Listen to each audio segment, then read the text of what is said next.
आर्यन मेहता। नाम सुनते ही लोग मानो किसी रईसजादे का ख्याल करते।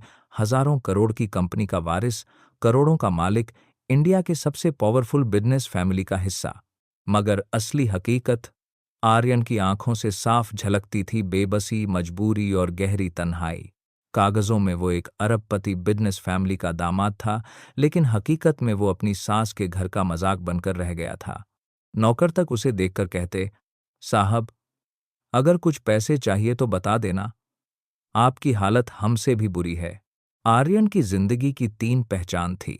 पहली बेइज्जती, दूसरी बहुत बेइज्जती, और तीसरी उससे भी बड़ी बेइज्जती। उस रात थका हारा आर्यन सोफे पर पड़ा हुआ था। उसकी आंखों में एक सपना था। एक दिन मैं अपनी बीवी रिया को लेकर एक महंगे होटल में जाऊंगा, सबके सामने महंगे सूट में, टशन के साथ। जब वो मेरे सीने से लगकर डांस करेगी तो सारे अमीरजादों को जलन होगी। वो दिन जरूर आएगा। आर्यन ने अपने तकिए को कसकर सीने से लगाया। तभी अचानक उसका फोन बजा। स्क्रीन पर नाम उभरा, कियारा, रिया की कजिन और आर्यन की सबसे बड़ी दुश्मन। फोन उठाते ही कियारा की तंजभरी आवाज गूंजी, क्या बात है जीजाजी? इतना बड़ा आदमी होकर फोन उठाने का टाइम नहीं है क्या? आर्यन चुप ही रहा, मगर कियारा ने आदेश दे डाला, सुनो, सिंह ज्वेलर्स से मेरा नेकलेस ले आओ। और हां, वो तुम्हें 50,000 कैश देंगे। एक पैसा भी गायब हुआ तो सोच लेना। आर्यन ने गुस्से में कहा, कियारा, मैं कोई चोर नहीं हूं। अगर इतना शक है तो ये काम नौकर से करवा लो। कियारा ठहाका मारते हुए बोली, जीजाजी, आप अब भी समझिए नहीं।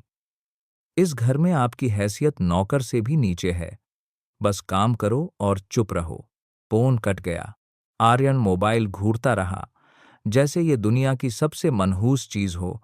सुबह जब वो तैयार होकर बाहर निकला तो उसकी सास वसुंधरा देवी अपनी सहेलियों के साथ कार्ड पार्टी में मस्त थी।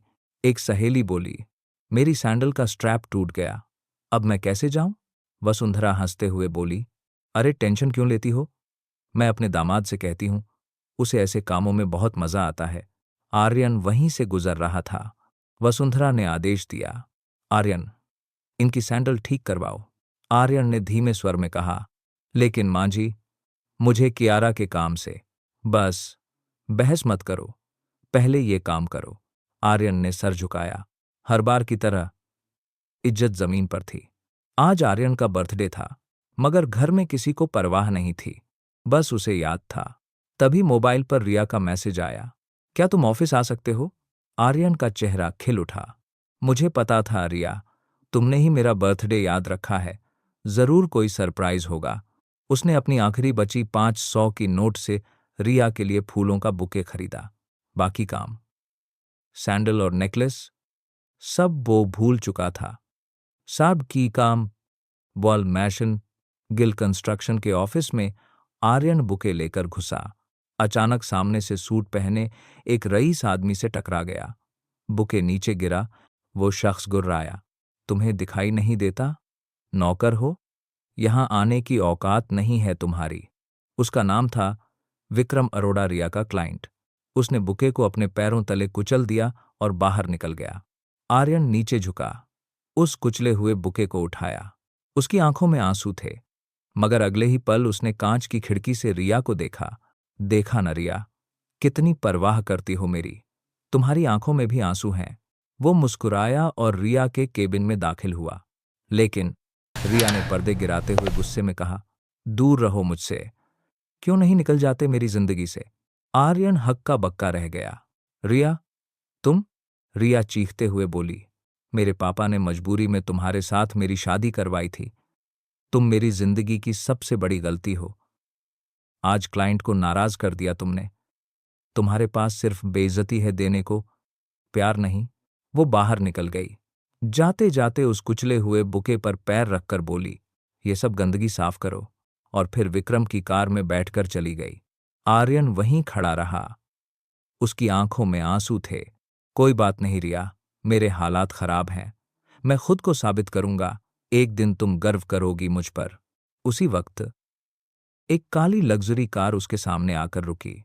उससे एक अधेड़ उम्र का शख्स बाहर निकला। वो आर्यन के पास आया और धीरे से बोला, यंग मास्टर, अब और नहीं। मेहता इंडस्ट्रीज का साम्राज्य आपका इंतजार कर रहा है। अरबों का बिजनेस। अब समय आ गया है कि आप अपना असली चेहरा दुनिया के सामने लाएं। आर्यन सन्न रह गया। आखिर ये आदमी कौन था? उसके राज्य से पर्दा कब उठेगा? ठीक जानने के लिए बने रहिए सीक्रेट अमीरजादा के अगले एपिसोड के साथ। आहान की आंखों में अभी भी आंसू थे, लेकिन सामने खड़े उस अधेड़ उम्र के शख्स को देखकर उसकी सांसें थम सी गईं। उसने कांपते हुए पूछा, आप आप यहां कैसे? उस आदमी ने गहरी मुस्कान दी और बोला, मैं वही हूं जो सालों से आपका इंतजार कर रहा था। आपका केयरटेकर, आपके पिता का सबसे वफादार आदमी, जगत अंकल। आहान का दिल जोर से धड़कने लगा। जिस नाम को सुनकर उसके सीने में गर्व और कसक दोनों उठते थे, वही नाम अभी अभी उसके कानों में गूंजा था, रायजादा।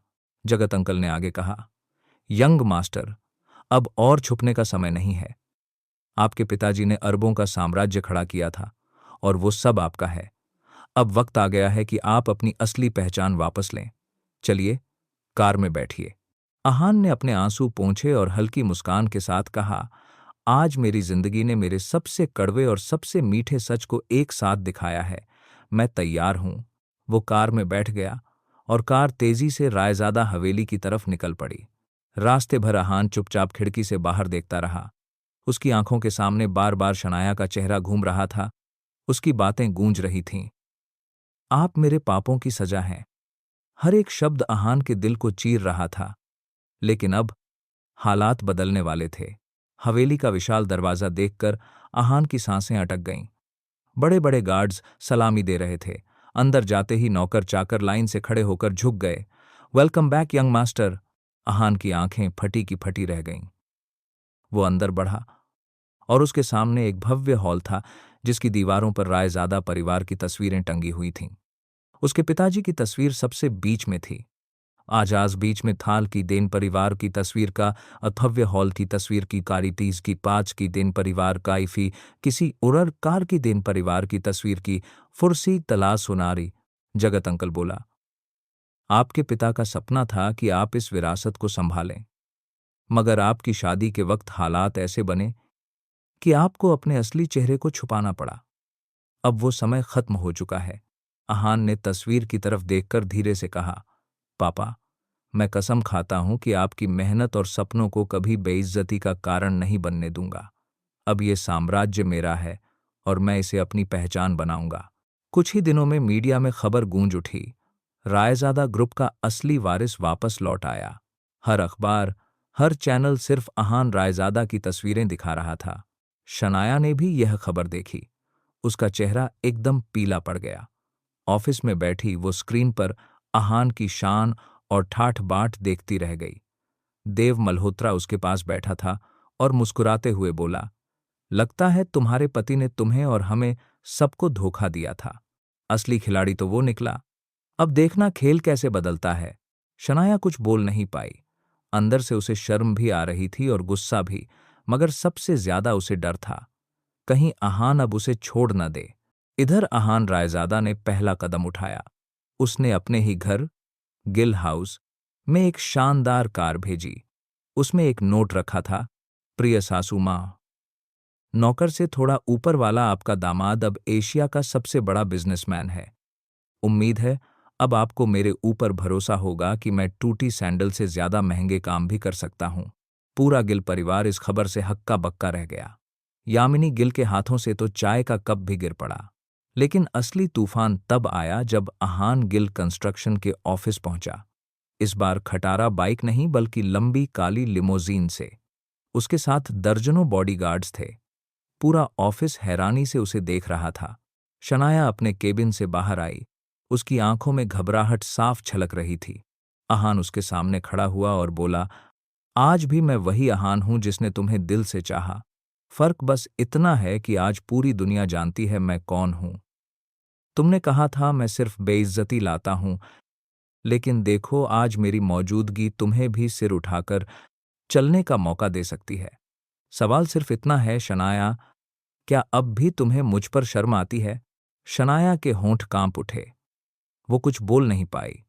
भीड़ खामोश थी। सबकी निगाहें बस आहान और शनाया पर थीं।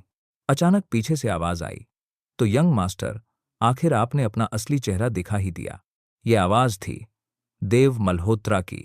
उसकी आंखों में जलन और चेहरा गुस्से से तमतमा रहा था। उसने आगे बढ़कर कहा, तुम सोचते हो इतनी आसानी से इस बिजनेस दुनिया पर राज करोगे? मैं तुम्हें बर्बाद कर दूंगा। आहान रायजादा। आहान ने ठंडी मुस्कान के साथ जवाब दिया, देव मल्होत्रा, तुम्हें तो अब तक सिर्फ एक गरीब दामाद दिखाई देता था, लेकिन अब तुम्हारे सामने रायजादा खड़ा है, और रायजादा किसी से हारना नहीं जानता। शनाया ने देव और आहान दोनों की तरफ देखा। उसका दिल तेजी से धड़क रहा था। अब सवाल यह था, क्या शनाया आहान का साथ देगी या फिर मल्होत्रा के साथ खड़ी होगी, और आहान अपनी असली ताकत दिखाकर कैसे इस जंग को जीतेगा? आगे की कहानी और भी खतरनाक मोड़ लेने वाली थी। अगर आप दूसरा पार्ट देखना चाहते हो तो कमेंट कीजिए और हमारे साथ बने रहिए।